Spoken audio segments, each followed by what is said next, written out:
Good morning class. आज हम लोग अपनी बिजनेस स्टडी की जो थर्ड चैप्टर है बिजनेस एनवायरनमेंट, उसका एक टॉपिक लेंगे डिमोनेटाइजेशन। आप लोग को बेटा एक इन्फॉर्मेशन देनी थी कि हमने एक शेड्यूल स्कूल की तरफ से फिक्स हुआ था कि हर फ्राइडे को आप लोग आकर कॉपी करेक्शन करवाएंगे, पर सिंगल स्टूडेंट 12th क्लास का कोई भी कॉपी ना नोट्स कुछ भी चेक कराने नहीं आया। That's not fair. अगले फ्राइडे से आप सब लोगों को बेटा नोट्स कॉपीज चेक करवाने आना है, ठीक है। जो आपको असाइनमेंट मिला है वो आपको फेयर नोटबुक पे या उसकी सेपरेट कॉपी बना के आपको करना है खुद, ठीक है बेटा। आप क्लास 12th में आ गए हो, ठीक है, तो आपको ये कंप्लीट करना है, ठीक है। अब बेटा हम लोगों ने लास्ट क्लास में पढ़ा था जीएसटी के बारे में। जीएसटी के बारे में काफ़ी कुछ डिटेल में पढ़ा था कि जीएसटी के कितने स्लैब्स होते हैं, जीएसटी कब स्टार्ट हुई और जीएसटी में हर स्लैब्स में क्या क्या होता है, लग्जरी आइटम्स किस स्लैब में आते हैं और कितने टाइप की जीएसटी होती है, जीएसटी किस टाइप का टैक्स है, ये सब कुछ हमने पढ़ा था जीएसटी के बारे में। आज हम जो पढ़ने जा रहे हैं वो किस चीज़ के बारे में पढ़ेंगे, डिमोनेटाइजेशन।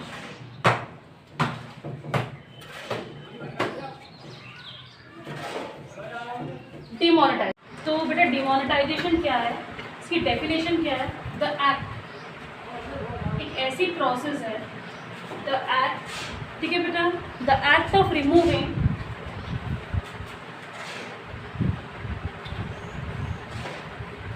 अ करेंसी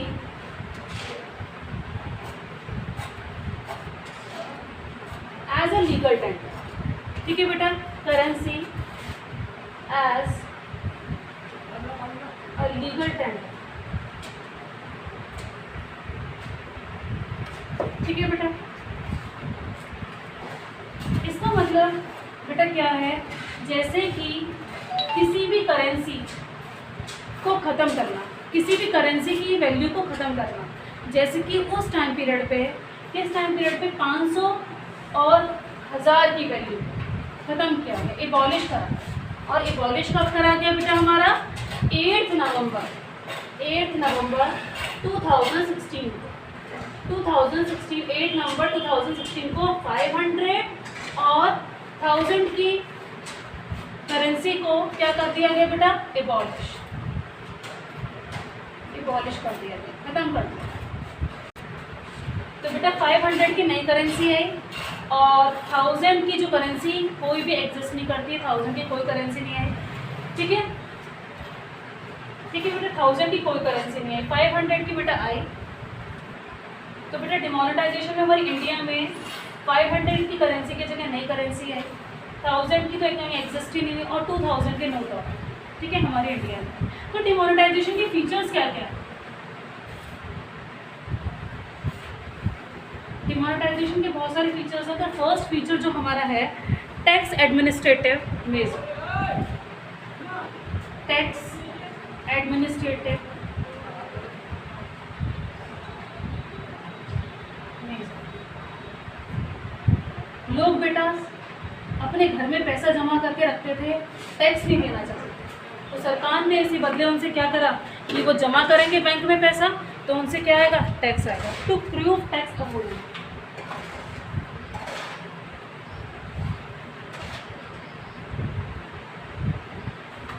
ठीक है बेटा, लोग टैक्स नहीं जमा करना।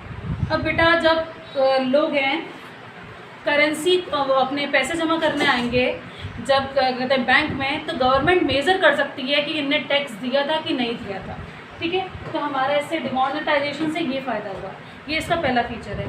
सेकंड फीचर क्या है, हेल्प इन चैनलाइजिंग। सेकंड जो फीचर है वो हेल्प इन चैनलाइजिंग। एक तरीके से बेटा हमारी बैंक में क्या फाइनेंशियल सिस्टम बहुत अच्छा हुआ, सेविंग बहुत अच्छी हुई,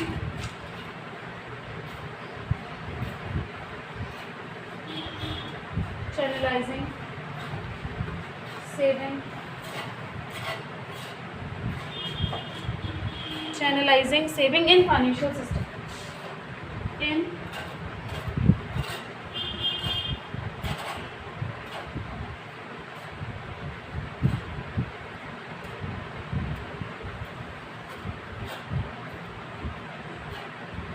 ठीक है बेटा। जैसे कि लोगों ने क्या जमा करा बेटा, पैसा जमा करा बैंक में और उसके अकॉर्डिंग हम लोग को क्या देखने को मिला है,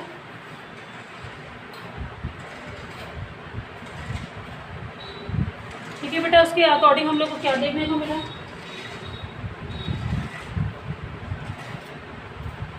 ठीक है, उसके अकॉर्डिंग हम लोगों को क्या देखने को मिला कि लोगों ने पैसा जाकर बैंक में जमा करा, उससे हमारी बैंक में सेविंग हुई, उसके अकॉर्डिंग हमारा अच्छा फाइनेंशियल सिस्टम बना हुआ कि हम आज कोई भी हमारे यहाँ बोरो करने आएगा तो हम उसको आराम से पैसे दे सकते, ठीक है बेटा।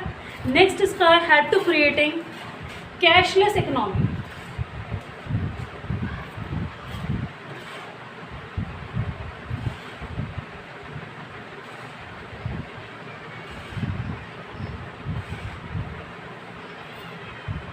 जो हमारी इकोनॉमी कभी भी क्या नहीं हो सकती बेटा, कैशलेस नहीं हो सकती। डिमोनेटाइजेशन जब हुआ तो हमारी इकोनॉमी के पास नहीं पैसा रह जाएगा, उतना कुछ सेफ था हमारे यहाँ पास। तो बेटा कैशलेस इकोनॉमी का मतलब कैश ट्रांजैक्शन को गवर्नमेंट मोनेटाइज नहीं कर सकती, बैंक को मोनेटाइज कर सकती है, ठीक है। बैंक में जो पैसा, बैंक में जो कैश है उसको मॉनिटर कर सकती है बेटा उसको, ठीक है। तो हमारा डिमोनेटाइजेशन कब हुआ बेटा, डिमोनेटाइजेशन जब 500 और 1000 के नोट कब एबॉलिश करेगा बेटा, 8 नवंबर 2016 में। उस पीरियड में बहुत ज़्यादा प्रॉब्लम्स भी क्रिएट हुई बेटा, बहुत 100 का, हाँ बेटा। तो जो हमारे 500 के नोट, जो पुराना 500 का नोट था उसकी कोई वैल्यू नहीं है आज। 1000 का नोट पुराना था, जो 1000 का नोट तो अब एग्जिस्ट करता ही नहीं है। अब बेटा आप लोगों ने ये देखा होगा कि I promise to pay the bearer to sum of the 1000 rupees, ठीक है। तो क्या है बेटा ये, तो गवर्नमेंट ने क्या कर दिया है बेटा कि प्रॉमिस किया है to pay the bearers to sum of the 100 rupees, ठीक है। ये आप लोगों ने देखा होगा। तो इसकी ये क्या है बेटा, लीगली है, ठीक है, लीगली है, ठीक है। जो तो बेटा ये हमारा लीगल नोट है, ठीक है। जैसे कि इसमें क्या लिखा है, promise to pay the bearer the sum of 100 rupees, ठीक है। तो क्या है बेटा, 500 रुपीज़ का नोट और 1000 रुपीज़ का नोट जो पुराना वाला था वो बिल्कुल लीगल नहीं है, ठीक है, लीगल नहीं है। पर 500 का नया जो नोट आया वो लीगल है। अब 100 का नोट बेटा नया भी आ चुका है, पर उसकी भी वैल्यू और इसकी वैल्यू सेम, ठीक है बेटा, क्योंकि गवर्नमेंट ने इस नोट को डिमोनेटाइज नहीं किया, ठीक है। डिमोनेटाइज कौन से नोट किए हैं, बस ओनली 500 एंड 1000, और 500 का नया नोट आ चुका है, ठीक है। तो बेटा ये 3rd चैप्टर हमारा कंप्लीट हो चुका है पूरा। फर्स्ट जो हम लोगों ने स्टार्टिंग में इस चैप्टर के बारे में पढ़ा, बिजनेस एनवायरनमेंट क्या है, बिजनेस एनवायरनमेंट क्या है बेटा, अपॉर्चुनिटीज़ भी लाता है, थ्रेट्स भी लाता है। बिजनेस एनवायरनमेंट के बाद में पढ़ा हमने एनवायरनमेंट की स्कैनिंग कैसे होती है। एनवायरनमेंट स्कैनिंग के बाद हम लोगों ने ये पढ़ा कि हमारे क्या क्या फीचर्स, कैरेक्टरिस्टिक्स हैं हमारी पॉलिसीज़ के, ठीक है। हमारे क्या क्या डायमेंशंस हैं पढ़े हम लोगों ने, 5 डायमेंशन थे हमारे। कौन कौन से बेटा, सोशल, लीगल, पॉलिटिकल, टेक्नोलॉजी, और कौन सा था बेटा हमारा, इकोनॉमिकली, ठीक है। उसके बाद हम लोगों ने पढ़ा कि हमारी एलपीजी कब फॉर्म हुई थी बेटा, 1991 में, ठीक है। ये चीज़ें बहुत ज़रूर याद रखनी है हमारा। फिर हमने एलपीजी के बारे में देखा कि क्या क्या फीचर्स रहे हमारे एलपीजी के और क्या क्या अफेक्ट पड़े हमारे एलपीजी पॉलिसी। एलपीजी मतलब लिबरलाइजेशन, प्राइवेटाइजेशन, ग्लोबलाइजेशन। लिबरलाइजेशन मतलब एबॉलिश कर दिया हमने लाइसेंस को, और प्राइवेटाइजेशन में हमने पब्लिक कंपनी के शेयर ले लिए प्राइवेट ने, और प्राइवेट कंपनी ने उसको पैसा दिया और उस पैसे को हम लोगों ने बोला डिसइन्वेस्टमेंट। ग्लोबलाइजेशन मतलब बैरियर सारे हट गए, आज बॉर्डरलेस वर्ल्ड हो गया हमारा, कहीं भी हम जाकर डील कर सकते हैं। जीएसटी के बाद फिर हम लोगों ने अफेक्ट पढ़ा कि क्या क्या इम्पैक्ट आए हमारे, क्या क्या चीज़ सुधार आई हमारी लिबरलाइजेशन से एंड ग्लोबलाइजेशन से एंड प्राइवेटाइजेशन के थ्रू, ठीक है। ये टॉपिक इकोनॉमिक्स में भी है, उसमें भी हम डिटेल में पढ़ेंगे, ठीक है। तो बिजनेस एनवायरनमेंट में कुछ अपॉर्चुनिटीज़ आती हैं, कुछ थ्रेट्स आते हैं। जैसे कि रिलायंस, जैसे कि एंड्रॉयड सेट का आपको एग्जांपल देती हूँ, मैंने आपको पहले भी दिया था कि एंड्रॉयड सेट का एग्जांपल है कि क्या हुआ कि एंड्रॉयड सेट ने सबसे पहले सैमसंग वालों को ऑफ़र दिया था। सैमसंग वालों को ऑफ़र दिया तो सैमसंग वालों ने इस ऑफ़र को इतना जल्दी, मतलब ये नहीं सोचा कि ये ऑफ़र इतना अच्छा हम लोग को अपॉर्चुनिटीज़ देगा और हमारा बहुत गेनफुल होगा, ठीक है। ये ऑफ़र सैमसंग को पहले मिला, फिर नोकिया को। नोकिया ने इस अपॉर्चुनिटीज़ को लिया, तो नोकिया एंड्रॉयड सेट में कहीं तो स्टैंड कर रहा है, ठीक है, ठीक है। नोकिया हमारा कहीं तो स्टैंड कर रहा है। नोकिया को दिया और सैमसंग को दिया, ठीक है, तो हमारा जिसको दिया वो हमारा स्टैंड कर रहा है आज, ठीक है। जो हमारी अपॉर्चुनिटी सबसे पहले ले लेगा, और जो एक हमने एग्जांपल बताया था कि हमारे वार्निंग सिग्नल होते हैं, वार्निंग सिग्नल मतलब थ्रेफ्ट्स मतलब अगर कोई भी नुकसान हो रहा है तो बिजनेस एनवायरनमेंट को हम स्कैन करते रहेंगे तो हमें उससे पता चल जाएगा। थ्रेफ्ट्स मतलब लॉसेस, जैसे कि कोई फॉरेन कंपनी आने वाली है हमारे यहाँ पैसा इन्वेस्ट करने, तो हम स्कैन करते रहेंगे तो उससे हमें पता चल जाएगी कि फॉरेन कंपनी हमारे यहाँ इन्वेस्ट करने आ रही है पैसे। तो हम लोग क्या देखेंगे कि दूसरी कंपनी आ रही है तो अपने प्रोडक्ट को और सुपीरियर बना सकते हैं। और कैसे बनाएंगे हम, उसकी एक तरीके से अपना कंपटीशन बढ़ाने के लिए क्या करेंगे हम, एक तो उसका प्राइस कम कर सकते हैं और उसमें कुछ फीचर एडअप कर सकते हैं। तो बिजनेस एनवायरनमेंट बेटा बहुत अच्छी अपॉर्चुनिटीज़ लेकर आता है अगर हम उसको स्कैन करते रहते हैं, ठीक है। अब आज भी व्हाट्सअप जो चैट है वो सबसे नंबर 1 है, ठीक है। और भी सोशल साइट है चैट के, तो व्हाट्सअप क्या है, सबसे नंबर 1 चैट, ठीक है। और बेटा हम लोगों ने क्या पढ़ा था, जीएसटी के बारे में पढ़ा था, गुड्स एंड सर्विस टैक्स, ठीक है, जीएसटी। और हमने जीएसटी कब स्टार्ट हुई थी बेटा, जुलाई 1, 2017 में। जीएसटी के स्लैब से बेटा 0%, 5%, 12%, 18% एंड 28%, ठीक है। इसके बाद बेटा जीएसटी का मतलब क्या था, 1 नेशन एंड 1 टैक्स, ठीक है। अब क्या है बेटा कि बिजनेस, आज हमने क्या पढ़ा, डिमोनेटाइजेशन। डिमोनेटाइजेशन एक ऐसी प्रोसेस है जिसमें रिमूव हुई currency as a legal tender, उसकी कोई वैल्यू नहीं है, 500 और 1000 के नोट को एबॉलिश कर दिया गया। और ये कब हुआ, 8 नवंबर 2016। लोग टैक्स नहीं देते थे बेटा, सरकार ने टैक्स नहीं दिलवाया उनसे।